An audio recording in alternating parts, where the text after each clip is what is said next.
Welcome to Alok English classes.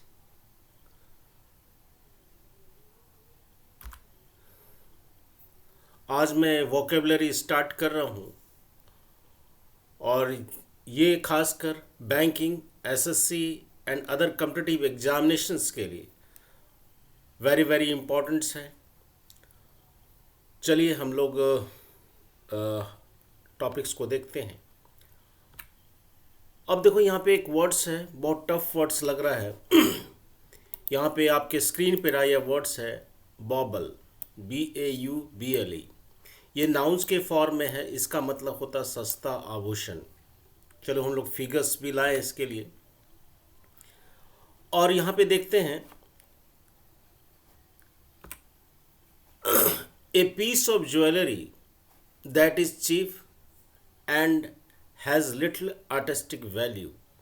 माने कि jewellery का एक पीस दैट इज चीप, जो सस्ता है और उसका जो आर्टिस्टिक वैल्यू जो है वो बहुत ही कम है। माने कि उसकी बाज़ार में जो कीमतें हैं वो बहुत ही कम है। जैसे बैंगल हो गया, फैलाल्स हो गया, इसको हम लोग सिनोनिम्स वर्ड्स कहते हैं। बैंगल, BANGLE, बैंगल, फैलाल, novelty, trinket, gewgaw, trifle. Trifle माना तुच्छ होता है। तो यानी बॉबल्स के साइनोनिम्स हो गया आपका। यहाँ पे देख सकते हो कि बॉबल का साइनिंग हो गया, बैंगल्स हो गया, फैलाल हो गया, नोवेल्टी हो गया, ट्रिंकलेट हो गया, गीगाव हो गया, ट्रिफल। तो यह मैंने एक यहाँ पे देखो कि हमने यहाँ पे लिखा है कि ये देखो फिल्म है एक बाबुल। इससे देखो कैसे फिगर से आप दिमाग में इमेजिनेशंस के जरिए आप वर्ड्स को जो है आसानी से याद रख सकते हो। बाबुल, एक फिल्म आई थी बाबुल। बाबुल ने बेटी को दहेज में, देखो ये बाबुल है ये फिल्म। बाबुल ने जो क्या किया, बेटी को दहेज में बॉबल दिया। बाबुल देखो ये है ना, बाबुल ने क्या किया, बेटी को, बाबुल ने बेटी को दहेज में बॉबल दिया, माने कि एक सस्ता आभूषण दिया। बाबुल ने बेटी को दहेज में क्या दिया, बॉबल दिया है, मैं सस्ता आभूषण दिया। तो आपका दिमाग में बैठ गया होगा कि बाबुल से रिलेटेड बैठा, ओ बाबुल ने बेटी को दहेज में बॉबल दिया। तो यहाँ पे बैंगल्स, फैलाल, नोवेल्टी, ट्रिंकलेट, गीगो, ट्रिफल, ये इसका सिनोनिम्स वर्ड्स है। नेक्स्ट क्वेश्चन चलते हैं। बेडिजन, तड़क भड़क से सजाना, भड़कीले कपड़े पहनना। कोई चीज़ को तड़क भड़क से सजाना वर्ब के फॉर्म में है और भड़कीले कपड़े पहनना। तो यहाँ पे देखो कि टू ऑर्नामेंट और ड्रेस इन ए सोवी और गॉडी मैनर।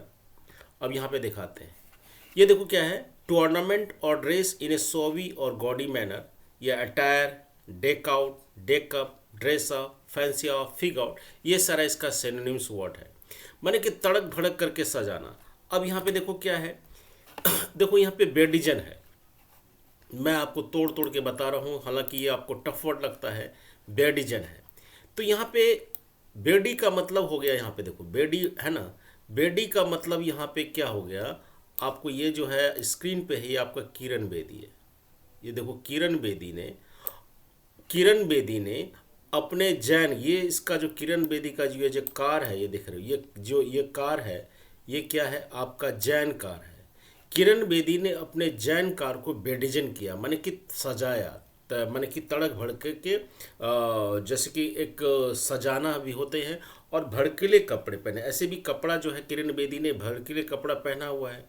हैं, तो किरण बेदी ने अपने जैन कार को, देखो बेडी और यहाँ पे देखो बेडी है और यहाँ पे जैन, यानी किरण बेदी ने अपने जैन को, अपने जैन कार को क्या किया, बेडिजन किया, अपने जैन कार को सजाया। तो यहाँ पे सिनोनिम्स वर्ड्स हो जाएगा या कोई भी चीज़ हो जाता है। यहाँ पे देखो इस मीनिंग्स क्या, टू ऑर्नामेंट या कोई भी ऑर्नामेंट्स हो या ड्रेस हो, सॉवी या गॉडी मैनर्स में हो, काफ़ी भड़कीले तरीके से हो।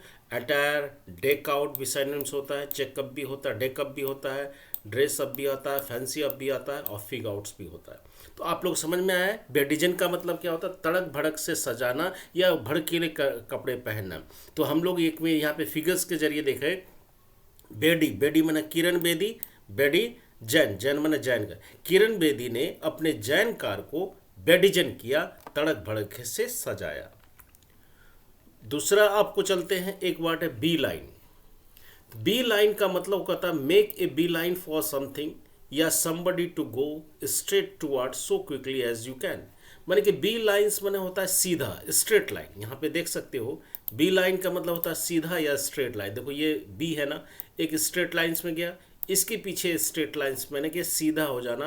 तो she made A bid line for, यानी कि बी ने जो है एक मेड लाइन बनाया, एक सीधा लाइन बनाया। किस चीज़ के लिए? यहाँ पे सपोज करो भोजन है तो भोजन के लिए। तो बी, देखो बी है ना, ये बी ने क्या बनाया? एक लाइन बनाया। देखो बी, देख तोड़ तोड़ के बता रहा हूँ। एक बी ने क्या बनाया? बी डबल ई, ये बी है, और बी ने क्या बनाया? एक क्या बनाया? एक लाइंस बनाया, जिसको कि हम लोग सीधी लाइंस बनाते हैं। तो she made a beeline for the food, उसने जो है एक भोजन के लिए जो है एक सीधी लाइन बनाया। तो यहाँ पे बी लाइंस का मतलब क्या होगा? बी लाइन माने सीधा। एक्मी, बहुत अच्छा वर्ड्स है ना। एक्मी ये नाउन है जो पराकाष्ठा होता है या शिखर होता है। देखो यहाँ पे क्या, टॉप भी कह सकते हो, the highest stage of development, विकास का सबसे उच्चतम स्तर। जो विकास है, जिस स्टेज पे पहुंचना चाहिए, वो जो शिखर पे कोई पहुंच जाता है, प्रकाष्ठा पे पहुंच जाता है, उसको हम लोग एक्स्टी कहते हैं, एक्मी सॉरी एक्मी कहते हैं, शिखर कहते हैं, प्रकाष्ठा कहते हैं। इसको हम लोग सिनोनिम्स में होता है पिक, पिक बना टॉप, समिट बना बहुत ऊपर, जेनिथ बना ऊपर, पारामाउंट कल्मिनेशंस, अपेक्स, वर्टेक्स, क्लाइमेक्स। ये सारा सिनोनिम्स वर्ड है, बहुत इंपॉर्टेंट है। हम बोल सकते हैं एक्मी को peak, summit, zenith, Paramount, culmination, apex, vertex और क्लाइमेक्स। अब यहाँ पे देखो कि हमने एक वर्ड लिखा एक्मी। आप यहाँ पे देखो एक्मी है ना, आप बोल सकते हो ना, जैसे मान लो LAC, हम इसको लिखने का तरीका से बनाया। आप एल है ना, ये लैक्मी है, LAKME, यहाँ पे LACME लिखे हैं। लैक्मी का इस्तेमाल करके आप ब्यूटी के एक्मी में पहुँच सकते हैं। यानी आप एक लैक्मी का इस्तेमाल किए और आप ब्यूटी के किस में पहुंच सकते हैं? एक्मी में पहुंच सकते हैं। जैसे कि आपका यहाँ पे करीना कपूर है, इसने लैक्मी का इस्तेमाल किया और ब्यूटी के टॉप वन पर पहुंच गया, शिखर पे पहुंच गया। तो लैक्मी का इस्तेमाल करके आप ब्यूटी के एक्मी में पहुंचते हो। यदि हम लैक्मी लिखें और इसमें से एल हटा दें तो एक्मी हो गया। एक्मी, लैक्मी का इस्तेमाल किया और ये ब्यूटी के एक्मी में पहुंच गया, तो ये क्या हो गया? शिखर पर पहुंच गया। तो आप ऐसे याद कर सकते हो, एक्मी माने क्या हो सकता है? पिक होगा, समिट होगा, जेनिथ होगा, पारामाउंट होगा, कल्मिनेशंस होगा, एफेक्स होगा, वर्टेक्स होगा, क्लाइमेक्स होगा। इसका एंटोनिम यदि पूछे, विपरार्थक बोले, यानी टॉप का उल्टा क्या हो जाएगा? ऊपर, सबसे ऊपर का होगा सबसे नीचे। तो इसका एंटोनिम्स वर्ड हो जाता है नादीर। क्या बोलेंगे? नादीर। जेनिथ का उल्टा क्या हो जाता है? नादीर। या अपेक्स का उल्टा क्या हो जाएगा? नादीर। इन सारे जो वर्ड्स का अपोजिट हो जाता है नादीर। क्लियर? अब हम लोग चाहते हैं एडामेंट, माने जिद्दी या हटी। जैसे हम बोलते हैं स्टubborn भी बोल सकते हैं, इम्पॉसिबल टू परस्यू या विलिंग टू चेंज एन ओपी, यहाँ पे चेंज हो जाएगा CHANG, यहाँ पे एक्स्ट्रा आ गया है, एच ने, ये जे नहीं होगा, CHANG, एन ओपिनियन और डिसीजन, यानी कि जिद्दी होना।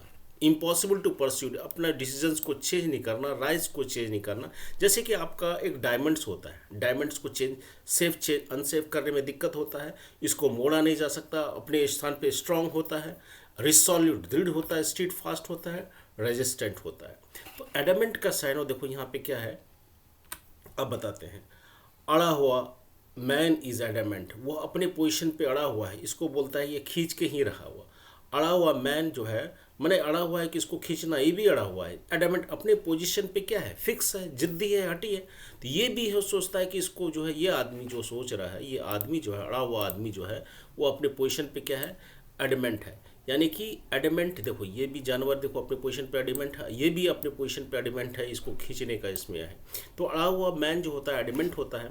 तो अड़ा, देखो अड़ा मैन, अड़ा हुआ आदमी, एडा हुआ कि अड़ा हो गया। अ मैन, अड़ा हुआ आदमी क्या है? एडमेंट है, जिद्दी है।